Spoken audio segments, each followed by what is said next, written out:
You did. Delicious. Ooh, then ham for dinner. I love good ham. Well, welcome to my Relay for Life event here at Nuggets. This is the first of my events I'll be doing here at Nuggets for the RFL season this year of 2025. Next weekend on Saturday, so get your little calendars out. We'll be doing soccer here. I know. And anybody can come and play soccer. I'm really excited. Tonight we're doing stories, and we got a bunch of different Easter spring stories, but I thought we might touch on a little bit of the sads first, because you never know what somebody's going through, right? And Relay for Life, it is an event that helps raise awareness and funds for the American Cancer Society and everything that glitters ain't gold, you know? And I'm in my real life right now, I'm currently going through the process of suffering the loss of a loved one, and I want to touch on that, because we're smiling, we're happy, we're cheering and everything, but that is just a mask. We are sads. The sads, I think we all know about the case of the sads. It's like a bad case of the stripes, but nothing don't feel right inside. Yeah. Thank you. That was real sweet, Star. Star. I bet you like unpacking the stuff here because it's like star, star, star, star. And I have so much cool stuff. Joey gave me a little secret, just a little secret, since Joey can't be here tonight to tell you guys, but I'm going to hold it for like a little, just a smidge. We'll get through a couple books and then I'll unveil the secret. And then, closer to the end, guess what? Golden nuggets. I'm excited. That's the best part, right? You got a nugget! Not yet, but you will. Comma, yeah! I think even the adults are excited about golden nuggets. I'm trying to get a whole golden nugget brigade going on. People don't really understand like what you can do with them. You can get a whole Willy Wonka boat. I'm not telling you how to spend your nuggets, but I'm just saying that's a possibility. Okay. How many people know about Clover's Corner?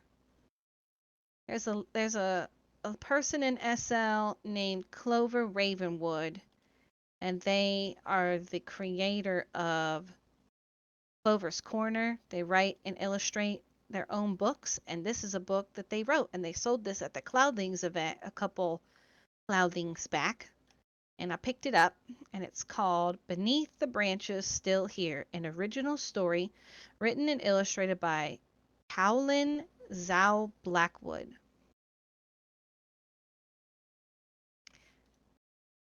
Ooh, it's pretty. Dedicated to anyone who has struggled to find a glimmer of light in the dark days, those who grieve, who hope, who dream for tomorrows that don't come, you are seen. This book was dreamed up November of 2023. Beneath the Branches Still Here. Shielding his eyes from the bright, hazy sun of summer, Felix squinted up from the weathered ground to the grand oak tree, where deep in its branches he could just make out the nimble shadow figure of his best friend, Eliza. Her favorite blanket was tucked safely in the nook of her arm, cradled against her. He smiled before pulling himself off the ground, arms outstretched to join her within the cradling branches. Felix and Eliza had been unlikely friends from the start. 2 springs ago, they were both competing against one another in a fishing contest at the local babbling river. Antipathy. To win, you had to catch the most fish. I think we got some expert fisher people out here. For 2 days, both sat on the shore waiting and reeling. His spot was secure in his father's oversized lawn chair. She sat cross-legged on the ground, her blanket nestled in her lap. You love fishing. In the end, Felix caught 2 small fish, and Eliza caught 3. At first, Felix was angry and devastated by his loss. Yet when Eliza came by with a smile, half of the prize she won, and a giggle, he no longer saw her as a competitor. From that moment, they were inseparable. Together, they shared laughter, dreams, and countless adventures. Their days started with shared lunches and school projects, followed by snacks at the riverside where they had met years ago. They watched the fish go after the bugs that loved to skim the surface edge there. Look at that one. Little stick bug. As the day drew to a close and the sun lowered in the sky, they often worked alongside each other in the garden, holding the worn-out watering can and clearing out the endless weeds. Together, they looked after the field. Before leaving, Felix would help hold the watering can, while Eliza filled it from the spout, ready for the next day. Just before the sun disappeared, they would spend the remaining day climbing the oak tree outside town, a unique spot only they seemed to know about. They bled through their days, which ended only as they lay their heads down to sleep. Houses apart, but together under the vast, starry sky. The following day brought with it a hushed, indescribable silence. Unknown to Felix, Eliza had unexpectedly passed away during the early morning hours, before the sun had even thought of peeking out. Felix's family held him close as his heart hung heavy, the world dim and lifeless without Eliza by his side. She is gone. He could no longer find happiness in their favorite spots. The babbling river remained still. The garden, it filled with weeds, and the oak tree's branches hung heavy like Felix's soul. The whole town seemed draped in a heavy cloth of a shadow. She is gone. Days turned to weeks, and humid summer gave way to the crisp air of autumn. The world felt cold, like winter had already grasped the earth. Unable to find the strength to try, Felix left himself aimlessly walk, his feet dragging against the rough paths, still trying to figure out where to go. He found himself at the base of an oak tree, their oak tree. Without thought, he pushed himself into the branches, cradled and nestled into the familiar space that seemed made for him. She is gone. Here he openly cried, letting all of his pain and loneliness of the last months wash over him. Alas, the day began to fade to darkness. His eyes heavy, he drifted to sleep, covered by the blanket of the dull, starry night sky. In his scattered dreams, reflections of Eliza dotted his visions. Her giggle, a joyous bell crisp against the cool air. She was with him often in his slumber, keeping him company, always silent, curled next to him in her cherished blanket. This dream instantly felt different to Felix. He tried to wake from it. Eliza stood before him, her blanket no longer by her side, and she spoke. Her voice was delicate and soft. Felix, my dearest friend, I know that it feels like your world is empty, that even the stars have dimmed from the sky, but I promise I am there. I am waiting in the places that we have been. With a start, Felix woke, the blanket of stars still covering the sky. His mind raced as he thought about his dream. She is here? The question screamed to his soul as he climbed down from the tree. In the dark, without another thought, he decided to find her. With stumbling legs, he found his way to the bank of the still river and waited. She is gone. His body stilled, a crescendo of sound hitting his ear. Eliza! He screamed, as a fish nibbled at the skittering bug on the water's surface.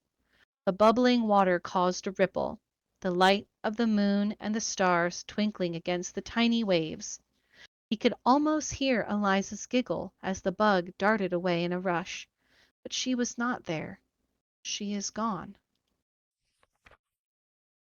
Crestfallen, he brushed away a stray tear that threatened to bring more with it, and tore from the river's edge to the garden. In the dark, he looked at the overgrown field. Without his and Eliza's daily work, the earth had conquered the garden and sprouted countless weeds. He stumbled through the twisted growth to an abandoned watering can on the ground, carefully eyed the container. A whistle of wind graced his shoulders and whipped through his hair. He knelt and attempted to lift the water can. Surprise! He found that it was heavy. Peering in, he saw that the water had yet to be used up, and upon the water's surface, deep within the watering can, for a split second, he could see her eyes looking at him. He blinked and looked again. A reflection of himself against a background of the starry night sky stared back at him. Huh, she's not there, he bitterly replied to no one. Standing in frustration, he threw the watering can to the ground. A splintered sound echoed around Felix. She is gone. As it struck the earth, the once well-loved watering can, having been worn down with use and time, splintered and cracked, letting loose the remaining water. Realizing what he had done, Felix let out a gut-wrenching scream of agony. She was not waiting for him. She was really gone. Tears and despair blinded Felix as he returned to the oak tree. A single phrase filled his mind, repeated endlessly. She is gone. She is gone.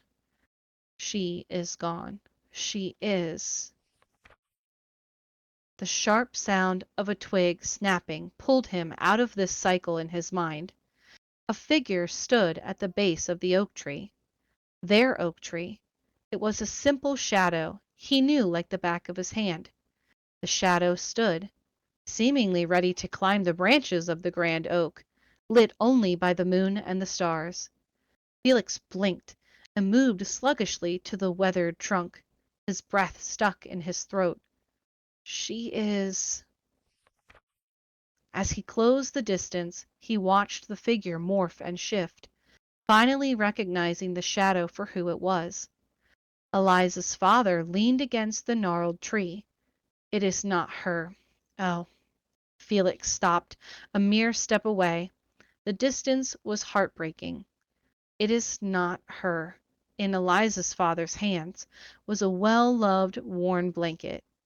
Felix's sobs echoed through the leaves, still climbing to the oak, as Eliza's dad hugged him and spoke quiet but firm. I miss her too, buddy, just as I'm sure she misses you. But let me tell you a secret. When it is time to leave this world, every person becomes a star, shining down on us, just like the stars in the night sky. Her love, being, and presence will never really fade away. You will never be alone, as she will always be by your side. Without another word, Felix was again in an embrace. Yet it was not Eliza's dad. Draped around his shoulders, Eliza's cherished blanket hugged him, her fragrance lingering and tied in the woven fabric. The cry that escaped Felix was deep and pained, yet he somehow knew that her dad was right. He could feel Eliza with him, hear her at the river, see her reflection in the garden, and see her with him at their tree. Pulling Eliza's blanket closer to him, he knew that though she was not physically by his side, as he went through the adventures that his life would lead him through, he would carry Eliza's memory with him in his heart, and find the strength in the twinkling stars overhead that he would never walk alone. Placing his hand over his heart, he took a shaking breath and whispered to the wind, She is here. She is here. She is here. The end of Beneath the Branches, still here.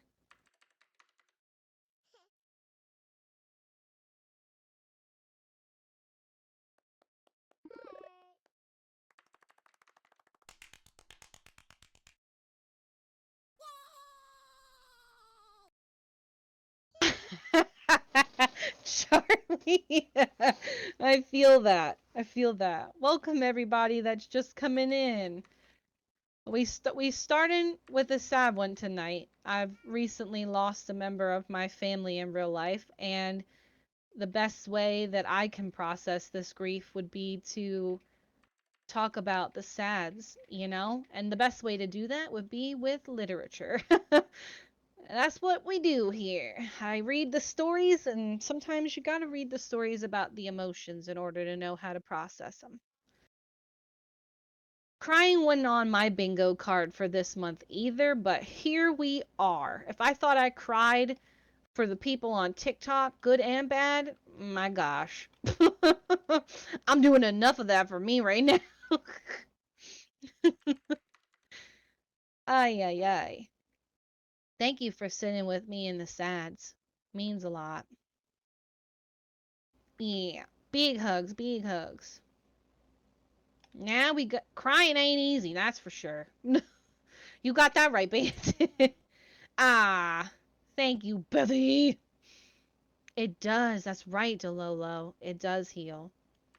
It sucks. The process is sucky, but we will accept if that means we can put it in its place and figure it out, sort it out.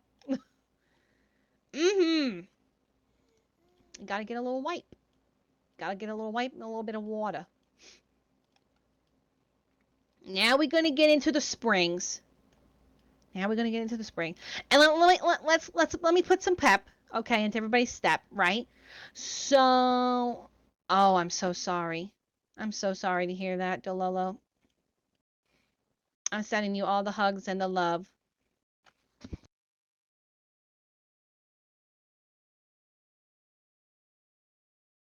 Thank you. I appreciate that. I'm gonna give you a nugget, LOL, a nugget of something fun. We April showers bring May flowers, but it also brings about so much cool stuff because that means we're like 2 more months closer to Relay for Life weekend, which is June 7th and 8th. Hold on, let me look at my calendar. Lied. It's the 6th and the 7th. The 7th, it's either the Friday and the Saturday or the Saturday and the Sunday. I'm going to have to double, triple check that. But Relay for Life is coming up, and Nuggets does a big thing. Thank you, Charlie. Saturday and Sunday, so 7th and the 8th. But leading up to Relay for Life, we have all these other cool little events like right now. Story Time with Me is a Relay for Life event. Next Saturday, we're doing soccer here at Nuggets. That'll be another Relay for Life event. And then, did you know that there's lots of bring your own kiosk events and another team that we're with, Camping for a Cure, they're doing a Star Wars theme event on May 3rd and 4th. May the 4th be with you. And it's going to have DJs and music and Star Warsy stuff and raffles and just it's going to be a blast. Literally a blast space. And did you know that Team Nuggets does a boating parade every year? This is the 3rd year in a row where Nuggets will do a boating parade. And it's the coolest thing ever. I've gone all 3 years. And let me just say, if you haven't been, you got to go. Even if you don't have a boat, right? You can still go. You can sign up. I'm going to post it in local chat. You can sign up.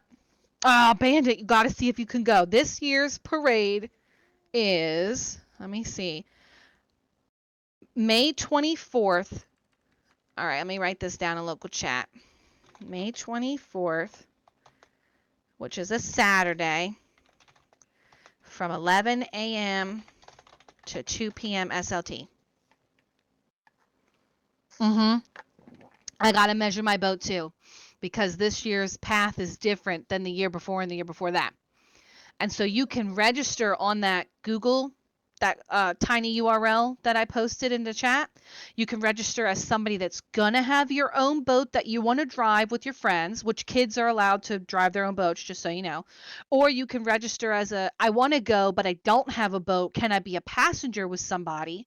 And then I'm one of the harbor masters this year, same as Miss Didja and Miss Kilolo. And so what we do is we stand at the front pier and we have a list of names of people that are either sailing on their own and have space for friends, or people who want to sail but need to be a passenger. And we get you all sorted out. And then we hit the water and we boat all the way to the giant fairgrounds of Belisauria, like the Linden Lab spot, and they always have it fully decorated, all nugget stuff, giant squishmallows, trees that we've colored in the past, and then it's just like a party and live music. You got to Bandit. I made my boat last year and the year before, and when I mean make a boat, like you buy a boat or you get a free one on Marketplace, and then people link like Relay for Life stuff to it, streamers, lights, little pictures, Nuggets' logo, and it's just a ball. Some people wear music, some people go as little dinkies and they race in the tiny little boats. Well, it's not a race, it's like a parade, but somebody wore last year the Ponyo boat that's they sell in the Starry store, and they just had a group of kids in that. Another group of kids went in the Reptar Dino car that they sell because it can also go aquatic mode with no tires. That was really funny. And then Nuggets usually brings out this massive paddle boat.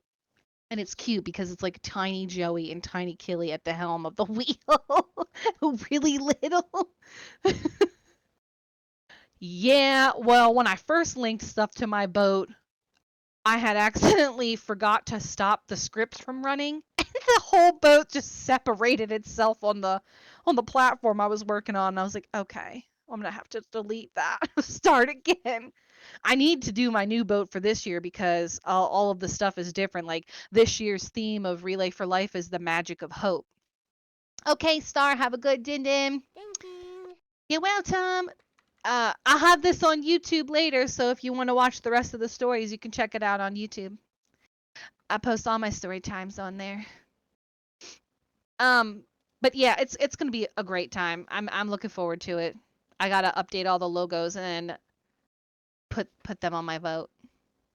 And if anybody wants to do that, make their own boat, let me know, and I can take you to the American Cancer Society sim where you can get the free mesh signs, t-shirts. They have Toddly Do sizes and BB sizes for shirts, so they even have dinky sizes and stuff.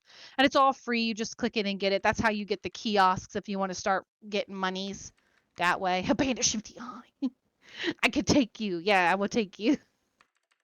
I will show you the way. And then see if I can get the Nuggets logo so that you can put it on your boat. I think they posted it somewhere. I'll have to look in the notices and see. That's my first bit of good news is the Nuggets boating parade. So hopefully I'll see all of you there, even if you don't have your own boat. I think Mr. Kama and I might have a big enough boat for everybody. We gotta look. Gotta have to measure ours too. Just like little Ella was saying. Cute. All right, I'm still saving the best news though.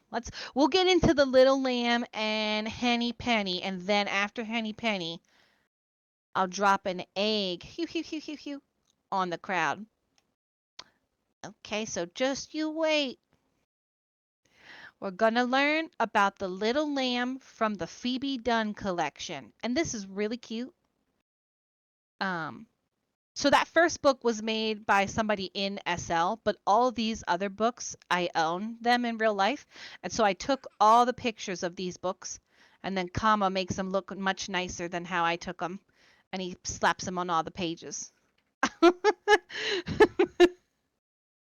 So Phoebe Dunn is a well-renowned photographer, known especially for her pictures of children and animals. Her timeless images photographed in natural settings using natural light uniquely capture the interactions and relationships between children and their pets. Phoebe Dunn's photographs have been published around the world in more than 20 children's books, and a number of them written by her daughter, Judy Dunn, which is really cool. For more than 30 years, Phoebe Dunn has photographed the world as she knew it, capturing the feelings and relationships that make all of us human. And this is The Little Lamb, a story by her daughter Judy Dunn, photographs by her Phoebe Dunn. One afternoon in the early spring, Emmy walked over to the Weatherby farm. There were 20 newborn lambs in the flock, and Emmy could not wait to see them all. All the lambs had long, wobbly legs and little pointed hooves. Most of them were white and a few were black. Emmy stood on a rock and watched them follow their mothers into the barn. That's really cool, Bandit. Mother sheep usually keep their babies close to them, but one little white lamb wandered away from the flock. He seemed to be lost. "Ba, ba, ba," he cried. Emmy jumped off the rock, and the little lamb ran right up to her. Miss Weatherby asked Emmy if she would like to take care of the lamb until he was big enough to come back to the flock. He had a twin brother, and their mother did not have enough milk for 2 babies. Emmy was so happy that she bent over and kissed the little lamb. Then she gently picked him up and carried him home. He was cuddly, and he was warm, and she could feel his heart beating. Emmy decided to call her lamb Timothy. Although I think Timothy Jimothy would have been an equally strong name, but that's just me. That evening, Emmy heated milk for her lamb. She sat down under the maple tree and gave him his bottle. At first he wiggled and chewed at the rubber bottle nipple. Warm milk dribbled all over Emmy, but Timothy Jimothy quickly learned to sit still and drink his milk. Emmy was a good mother to Timothy. She fed him twice a day and gave him plenty of love, and soon Timothy followed Emmy wherever she went. By summertime, the little lamb didn't need to drink milk from a bottle anymore. He was big enough to eat grain out of a dish. His fleece had grown thick and woolly, and Emmy put a collar and a bell around Timothy's neck. He slept in the barn, curled up in the warm straw just outside of the horse's stall. Aww.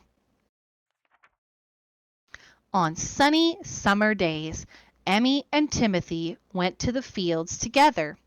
While they played hide and seek, Midnight the cat chased after bumblebees. Emmy would hide in the tall grass, but sooner or later Timothy always found her.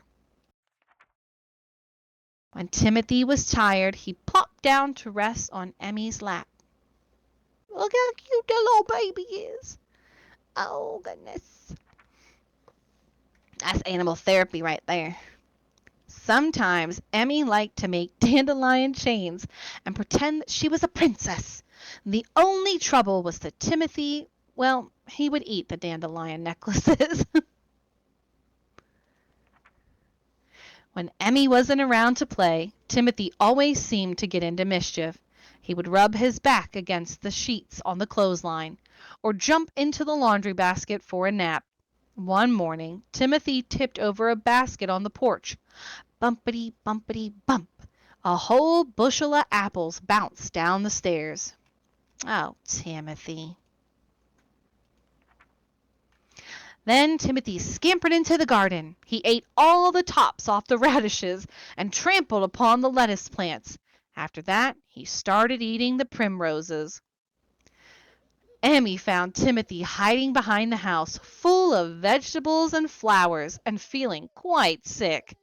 She poured some medicine onto a spoon, and Timothy swallowed it all, begrudgingly, I'm sure. The next day, Timothy was feeling fine. Emmy decided to give him a bath. She wanted him to look his best because they were going to a birthday party. Emmy filled the washtub with warm, soapy water and scrubbed Timothy's ears and chin. She shampooed his fleece until it was soft and white. Then she rubbed him down with a real fuzzy towel. Later on, when he was dry, she would comb through his woolly coat. Emmy's father drove them to the party in his truck. Emmy was wearing her party dress, and Timothy had a brand new purple leash. The birthday party was lots of fun. All the children wore paper hats, and bright balloons hung over the table. When the children sat down for ice cream and cake, Emmy tied her lamb to the table to keep him close. Suddenly, bang! A balloon popped. The loud noise frightened Timothy, and he tried to run away. The plastic table collapsed, the ice cream spilled, and the cake slid to the ground. What a mess! Ay, ay, ay. That evening, Emmy's father said Timothy was getting too big to keep as a pet. I agree, Charlie. Me too. Early the next morning, Emmy walked Timothy to the Weatherby farm. She tugged Timothy's woolly neck and promised to visit whenever she could. Then she took him off his purple leash, and Timothy scampered out to meet the rest of the flock. He buried his nose in a clover patch and grazed with the other sheep in the morning sun. Timothy was back where he belonged. Now there were 20 lambs again at the Weatherby farm. The end of The Little Lamb. And you can see other books in the Phoebe Dunn collection, like The Little Duck, The Little Pig, The Little Kitten, The Little Puppy, obviously The Little Lamb, and The Little Rabbit. It was cute. I really like that. It's not often we get to see real pictures mixed in with text media for a children's book like that, so I like it. I know, right? Poppy, we were good. That was a good ending. Well, let me just tell you, Henny Penny is a little different. Henny Penny's different. Yeah. You ever heard of this story? I hadn't heard of this story until recently. Chicken. Oh my gosh. Have you seen the fashion chicken? Wait. You have? Okay, good, because I was about to pull my fashion chicken out. Maybe I should. I don't know if you know Miss Consuela, but she named her Miss Chickalina, and we got them together. And we got them together. Chickalina was such a cute name. I never thought of a name like that for my chicken. I probably should. Oh man, here it is. Here it is. Which one do I use? I guess I use this one. Let me see. Oh, Here she is. Look at her. She's straight styling and profiling. She's got a little handkerchief, glasses. No, Charlie, don't do it. Not the chicken jockey. I have not seen the film yet, but I've heard so much about the chicken jockey song to the point where now we are convinced we have to watch the Minecraft movie. And I keep reading news articles of like the theater employees having to go in and tell the kids not to throw Slurpees at the screen when the chicken jockey song comes on, which that seems like a waste of a perfectly good Slurpee if you ask me. I haven't been to Narnia until you get killed by a chicken. You need a fashion chicken. It's cute. It comes with so many different little like add-ons. This is what it's called. That's the brand, the money sign and the NT fashion chicken. And they also just released that a dog, I think. I think I sent you the picture for that dog, Bandit. The hat was like got that dog in me with the Costco print. Yeah. Oh, okay. Well, that's good to know, Charlie, because I don't know. It was one of those things where I was like, maybe we'll just watch the Minecraft movie at home. We got Minecraft at home. Dang, DeLolo, you quick. Welcome in, Maisie. Yes, that's Fashion Chicken. Yeah, you can't see her cute little feet, but she does have little fake nails on and little rings.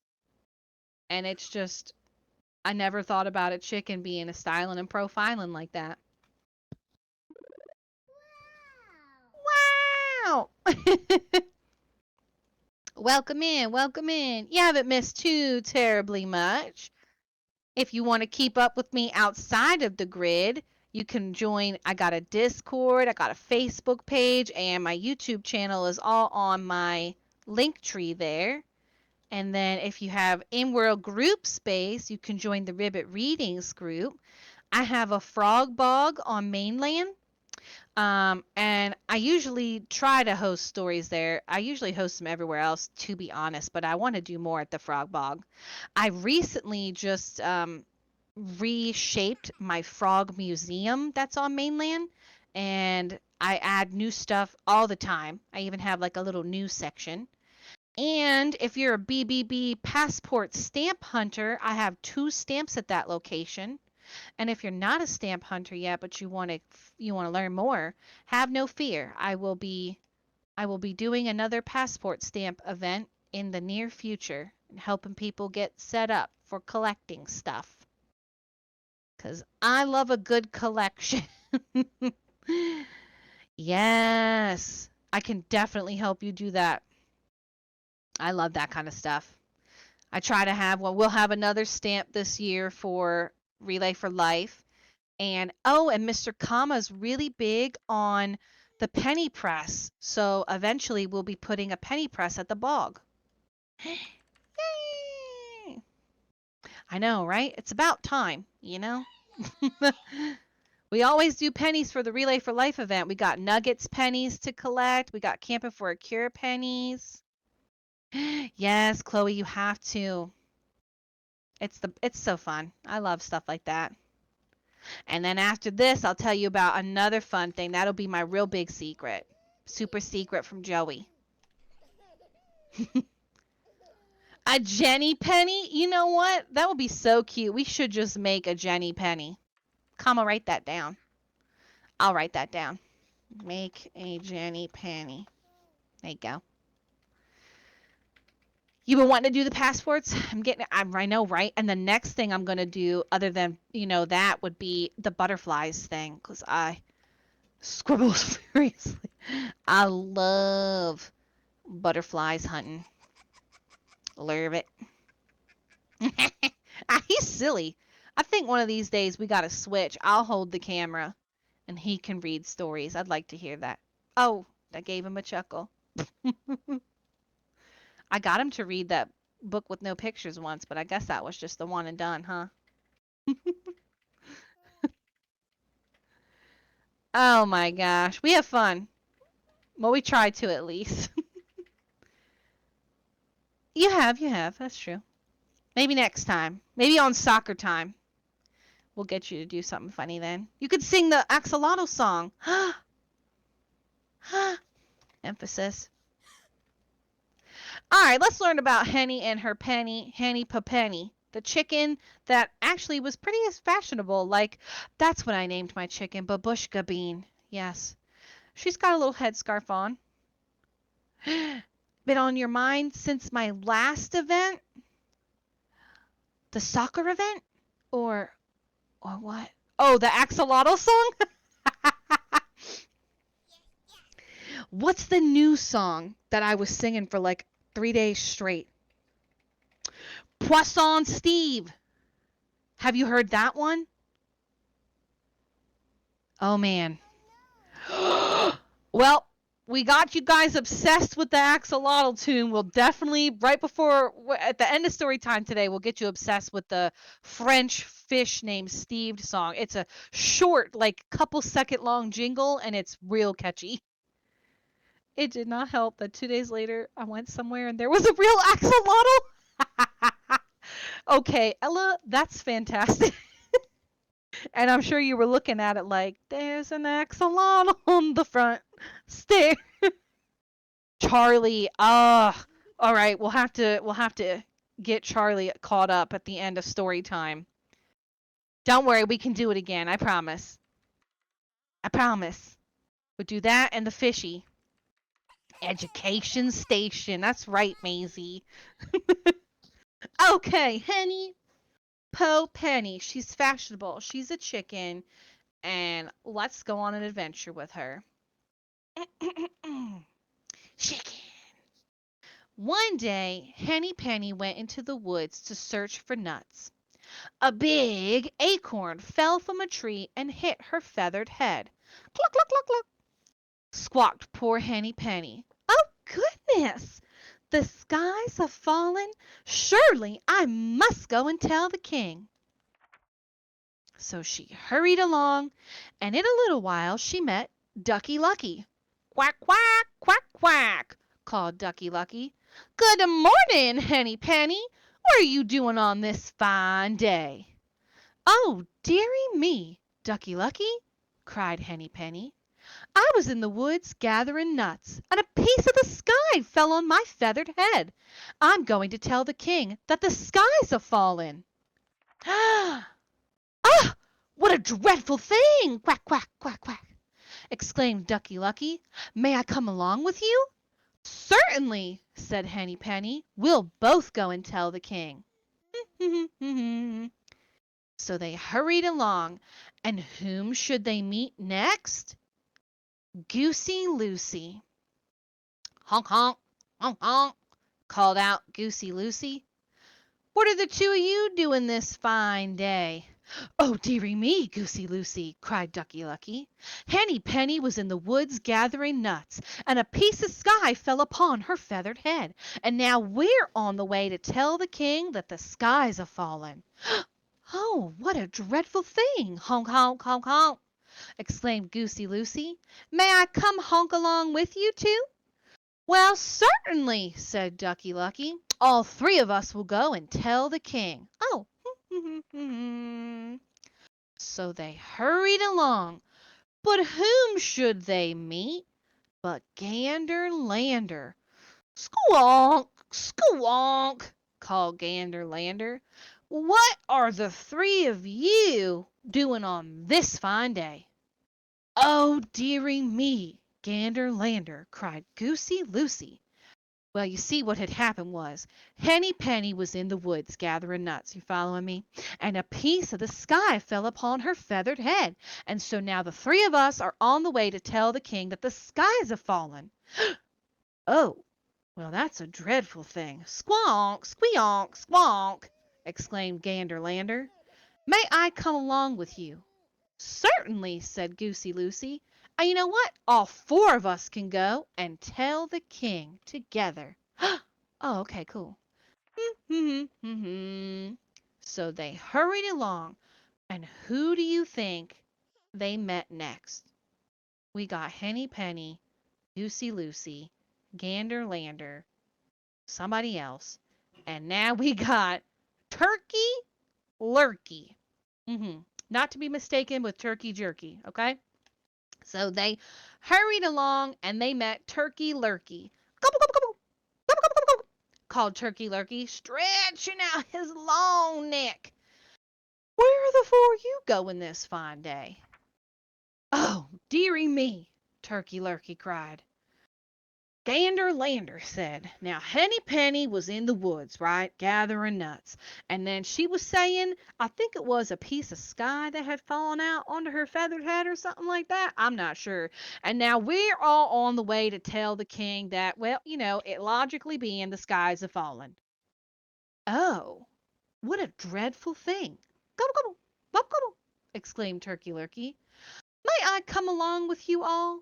Oh, certainly, said Gander Lander. And you know what? That'll make 5, and the 5 of us can go and tell the king. Yep, got it.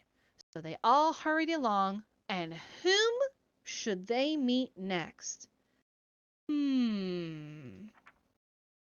But Foxy Loxy.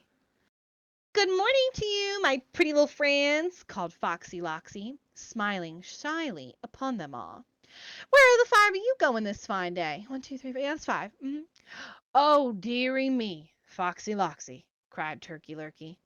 Henny Penny was just telling us that in the woods where she was gathering nuts, that a piece of sky fell out and boom, right on her head. So now the 5 of us is on the way to tell the king that the skies are falling. It's crazy. Oh my, what a dreadful thing! Exclaimed Foxy Loxy. But he smiled as though it might not be such a dreadful thing after all. Was Henny Penny standing near the big oak tree at the edge of the woods, may I ask? That was just the place, cried Henny Penny. Ah, I thought so. I was there yesterday, said Foxy Loxy, and I thought the sky looked real weak in that part of the wood. I did. And the king definitely should know about it. Are you sure that you know the way to the palace, though? The 5 friends all looked at one another and shook their heads. No. Well, I shall lead you to it then, said Foxy Loxy, and he licked his lips hungrily. Just follow me, and we'll all go tell the king that the skies have fallen together. Shifty eyes. So Foxy Loxy led the way, and they soon came to a big hole that went beneath the roots of a tree. Now, this was really the door to Foxy Loxy's den, but he smiled and said, "Now this is just a real quick short on way to the king's palace. Now I shall go in first, and then you must follow me in one at a time. And then you'll be in the presence of the king, and that way you can tell him the skies have fallen." Yep, just like that. Single file now. Henny Penny and her friends promised to do just as the sly Foxy Loxy said, and he led the way into his burrow. There he waited, thinking of what a fine dinner Henny Penny and her friends would make. Henny Penny stared toward the big hole. Then all at once she remembered something. "Oh, goodness me!" she cried. "I have forgotten to lay my eggs today. There are enough of you to go and tell the king without me." And away Henny Penny went, as fast as she could go. Ducky Lucky and Loosey Goosey and Gander Lander and Turkey Lurkey watched her go. "Foxy Loxy knows the way to the king's place," said Goosey Lucy. "Let him tell the king the skies have fallen. I have my work to do. I must get back to it at once." "So must we," said the others, and away they all scurried. Foxy Loxy waited hungrily for Henny Penny and her friends to come. After a while he came out to look for them, but they were gone, every one of them. Henny Penny, Ducky Lucky, Goosey Lucy, Gander Lander, and Turkey Lurkey. Whew! So it was that Foxy Loxy had to go without his fine dinner, and the king was never told that the sky was a-fallen. The end of Henny Penny. Whew! I know, Poppy. That was a close one. Welcome in, Benny. B for Benny. I wasn't really sure there. It's all right. You made it just in time. Okay. I've kept my secret long enough. I'm itching. Are you excited? Let me hear some hype. Let me get some hype. Guess what? So Joey and Kelly couldn't be here tonight, right? But they left a little message for me to tell you. And that message says, "Please let all of the kids know that at the Crayon Garden there is now an Easter egg hunt. You will search for the eggs and find stickers. There are 50 eggs to find. 50 eggs to find, Bandit. Oh my goodness is right. And they are located at the Crayon Garden, the Relay for Life stage, and the Nuggets Farm. So, as soon as we're done having fun times here at Story Time, we're going to all go Easter egg hunting, are we not? I'm going to. I have a sticker fixation. I have to get them. Yes.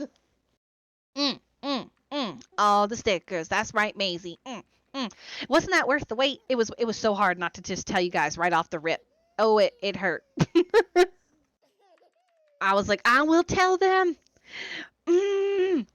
Must find stickers. You found 23 eggs already? Well, now you know that the max is 50, so we're going to have to put our little, what do you call them? Those cool glasses that the IT people wear. Then when you flick them, they all have the little lenses that come down. And we're going to have to look extra dextra close.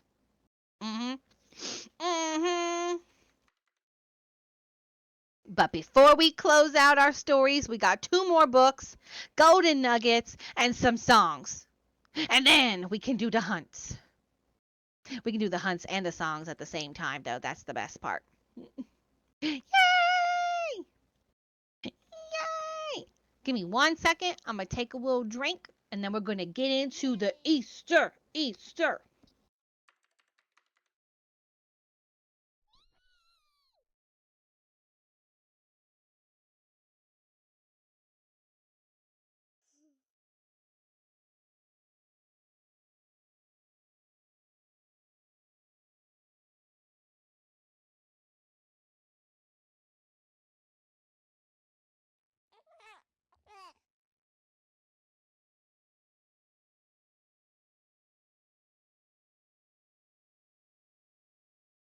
Okay. Angelina the ballerina. So you know about her already. You know what's really cool? I don't know if you were in here when I was saying this, but all of these last 4 books, because the first one was by an SL creator, is your favorite. I own all these, and I took all these pictures, and I have the book that, like, obviously this is my book, and it's got a full sticker sheet, and it is taking everything in me not to put the stickers on something else. And like I took a picture so that you guys could see it. It's in the back of the book, but like I want to put them on stuff, but I also don't because the book is preserved. It's a catch. They did it to us like this on purpose. It should have been 2 sticker sheets of the same stickers, one for actually sticking and one for staring at. One for the collectability.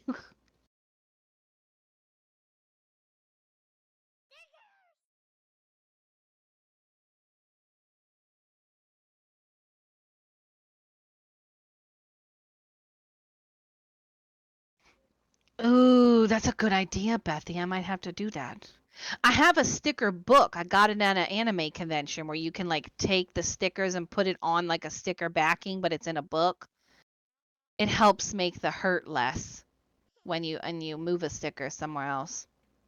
Ooh. Oh, that's true. Welcome in, Yana, to story time. All right, we're going to learn about Angelina and the Easter bonnet. Angelina and her friends cannot wait for Easter because it means one thing: Chirping Cheddar Easter Parade. And this year, Angelina and her friends get to make a special Easter bonnets and walk in the parade.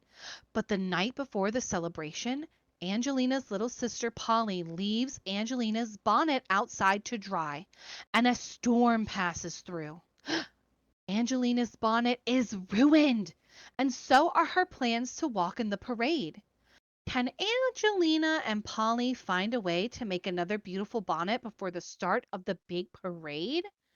Find out next time on Angelina Ball Z. I don't know. Okay, let's see. Can she do it? Yes, she can. That's a really good idea, Benny. I might have to figure out how to do that. You guys are giving me some great ideas. Thank you.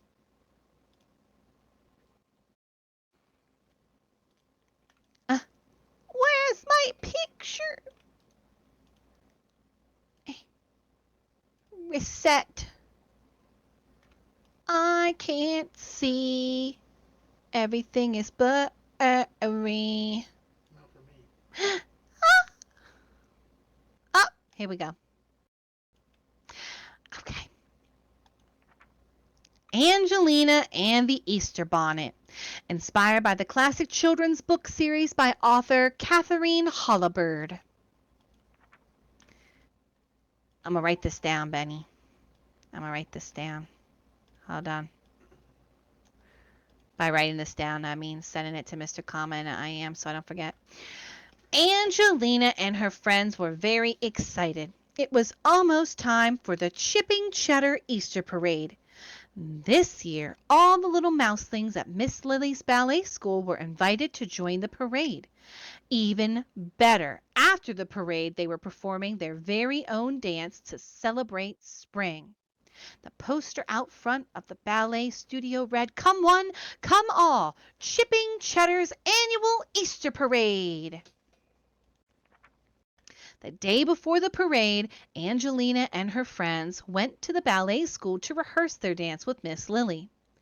"Don't forget to be as light as butterflies," said Miss Lily, as the mouselings twirled and pirouetted around the room.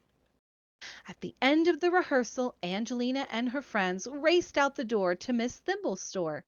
"We're making our Easter bonnets today," said Angelina as she waved goodbye to Miss Lily. "Bye!"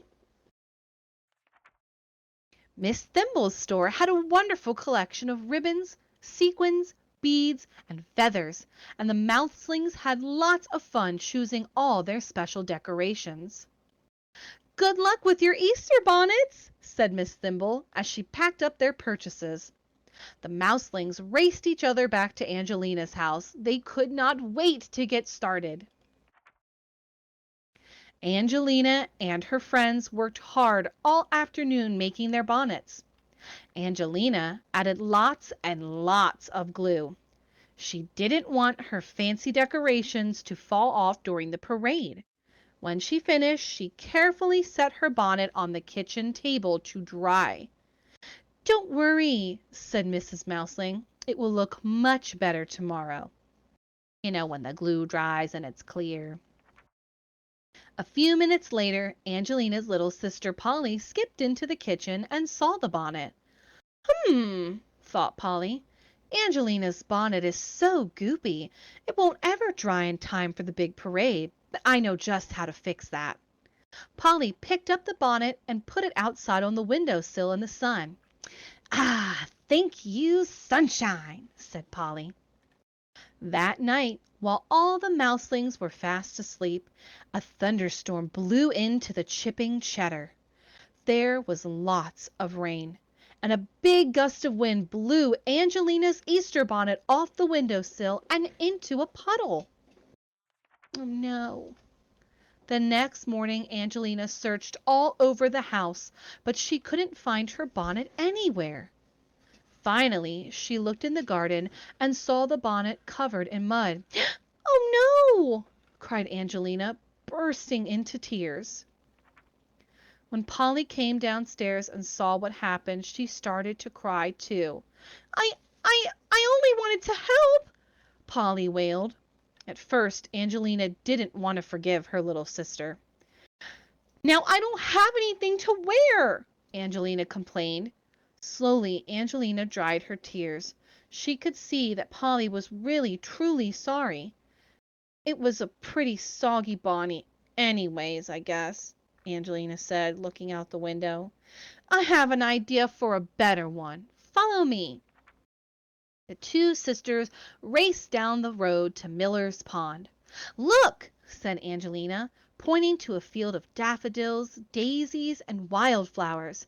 "They'll make a stupendous bonnet indeed." Angelina and Polly picked flowers, lots of flowers, and when they got home, Mrs. Mouseling gave them an old hat to decorate. Polly helped Angelina pin the flowers into place. Then Angelina proudly tried on her new bonnet. "It looks a lot better without all the glue," she said. And Angelina took Polly by the hand and they skipped off to join the parade. Angelina and Polly arrived just as the Easter parade was starting. They found their friends and marched down the street together, waving to the crowds. when a butterfly came and landed on Angelina's Easter bonnet. Polly clapped her hands. "The butterfly likes your new Easter bonnet too," she said. After the parade was over, Angelina and her friends performed their spring dance for everyone in the village. Angelina felt as light as a butterfly as she twirled around on her toes, and Polly joined in as a little baby butterfly. "Well done, my dancing mouselings," said Miss Lily. At the end of the day, Angelina and Polly walked home together. Along the way, friends and neighbors stopped to admire Angelina's lovely Easter bonnet. "Thank you," said Angelina. "I could not have done it without my sister Polly." The end of Angelina and the Easter bonnet. And there's the little sticker page. It's cute. Eee, it's cute. Cute, cute, cute. One more Easter book. And then it's nothing but fun. If it already hadn't been fun, which I guess it kind of had been. Yeah, I think it had been. I think so. What? What? What is this? Oh, wow. Do you see what I see? I'm opening the nuggets. Better get your golden nuggies in. How Springtime Came to Easterville by Gail, Mahan, Peterson. Come on, you better get your nugget. On a morning so cold that even the sun didn't want to get up. Okay. The alarm clock rang in the Easter Bunny's burrow. It was a special alarm clock. It told the time of year as well as the time of day. Oh, you're welcome. When the bunny heard it ringing, he couldn't believe his long, floppy ears. "Impossible!" he cried, huddling under his blanket and puffing some warmth into his paws. "It's so cold! It's so dark! How can it be 2 weeks till Easter?" The Easter Bunny sighed. "And yet my trusty alarm has never failed me, so I'd better get a wiggle on it." He climbed out of bed, bundled up in his bathrobe, and warmed some milk for hot cocoa. As he bustled about, he sang himself a song.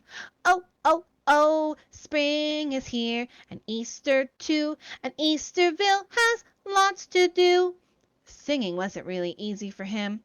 He had a bit of a tickle in his throat, and to tell the truth, he didn't feel too much like singing, even though he tried again. "Oh, oh, oh, when spring is here, and Easter too, I'm supposed to spread joy, so that's what I'll do." After one good stretch, and 2 sips of cocoa, the Easter Bunny hopped right to it. But the very moment he stepped outside, a chilly gust of wind nearly blew him right back. "Ah, what a lovely spring breeze!" the bunny sang out. The wind, surprised by such a compliment, suddenly turned warmer, and the Easter Bunny, still singing, hopped away over the icy ground towards the town. And over the meadow, the forest, and the farmland went the song of a bright spring morning. "Spring is here in the hollow and the hill. It's Easter time in Easterville." The Easter Bunny passed Lavinia Hooper's house. Inside, Miss Hooper was putting hot soup into her children's lunch pails for school. As she worked, she grumbled, "Another day to turn us blue. When will winter ever be through?" Then Miss Hooper heard the Easter Bunny song of a bright spring morning. Spring? Easter? Really? Miss Hooper? Hooper? Hopper? hurried her children. That just felt too on brand. Miss Hopper hurried her children off to their rooms to change out of their warm winter woolies into flowery shirts and dresses. We'll be cold, so cold, freezing cold, they cried. Nonsense, children, it's spring. Let thoughts of the Easter warm you today. She sent them off to school with egg salad Sammys in their lunch pails instead of soup. Then, as soon as she closed the door, Lavinia Hopper tied on an apron and started spring cleaning, singing as she scrubbed and scoured. Outside her frosty window, an ice-coated oak tree watched her hang up fresh white curtains. Deep in his roots, the tree thought, must be spring. He shook the ice off every limb and started green buds a-blooming. Snow time over today, yes, sir! Just smile, every bunny, and it's spring for sure. Singing, the Easter Bunny passed the home of Wilbur Whitetail. Wilbur was piling up firewood and mumbling, "Well, I guess we'll chop down trees for the forest, every last one, before the winter is over, and then it's done." Wilbur Whitetail was clearly no woodcutter. He was covered with bandages. Wilbur was actually a painter, but his buckets and brushes were piled in a corner. Nobody wants a house painted in winter, and I don't want to paint a house in the wintertime, you feel me? Then Wilbur Whitetail heard the Easter Bunny's song of a bright spring morning. "Spring!" cried Wilbur. "Why, I've got to get to work." He jumped into his snappiest of overalls, worked up some paints, and set to work on his own house first. High on the ladder, Wilbur whistled his favorite tune as he painted his house so springy pink that the sun came out just to get a look at it. Then out came the birds, keeping warm in Wilbur's chimney, and as Wilbur whistled, they chirped along with him. "Snow time's over and spring is here. Bustle, bunnies, Easter is near." Singing, the Easter Bunny ran down paths and leaped fences and streams on the way to the heart of town. He passed the home of Myra Thumpstump. She was knitting for her 302 grandchildren. As she knitted, she sighed. Winter chores go on and on. When will winter ever be gone? She wasn't very good at knitting. There were more holes in her caps and sweaters than bunnies need for ears and paws and even noses. For Myra Thumpstump was a gardener at heart. How she longed to see her flowers come up. Then Miss Thumpstump heard it, the Easter Bunny's happy song. "Spring!" she cried. "Easter and me without my spade! Woo-hoo!" She tossed her knitting aside, snatched up her garden tools, and started digging up the icy earth in her yard. To the hard ground, each poke felt like a good back rub after sleeping too long. "Must be spring," thought the earth. "I've slept in late." Then the earth felt the warmth of the sunshine and set Myra's seeds to growing. And that's how it was through the countryside, all around Easterville, wherever the Easter Bunny passed by singing. When at last he arrived in town and blew the whistle at the egg factory, every bunny rushed to work, wearing the fanciest spring costumes and the widest, most wonderful smiles. And all about them, trees and flowers, fields and streams, sparkled in the sunshine of a spring come late, but come at last. "Now let's get those Easter eggs rolling," called out the Easter Bunny. They all went to work just in time, as spring had come to Easterville. The end of how springtime came to Easterville. You're welcome, Poppy. Claps like a dolphin. Yeah! I feel like that just set us right in the Easter mood, you know? Now we know how it happens. The Easter Bunny wakes up late, then he has to sing a song. It's a whole thing. Whole town gets involved. I love it. Okay, we're going to find this axolotl song. Let's see. Should I res it? Maybe I'll wear it.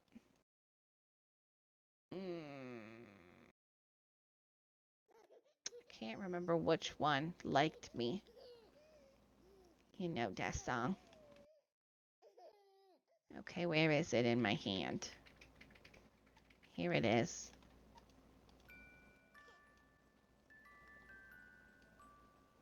Oh, that's not the right one. How did I not delete that? LOLOL, that's wrong. Born free, as free as the wind blows. Sing it, Ella. Oh my gosh. Mm-mm-mm. Oh wow, so they're just all broken. Okay, hold on. Wait. Wait a minute. What the heck?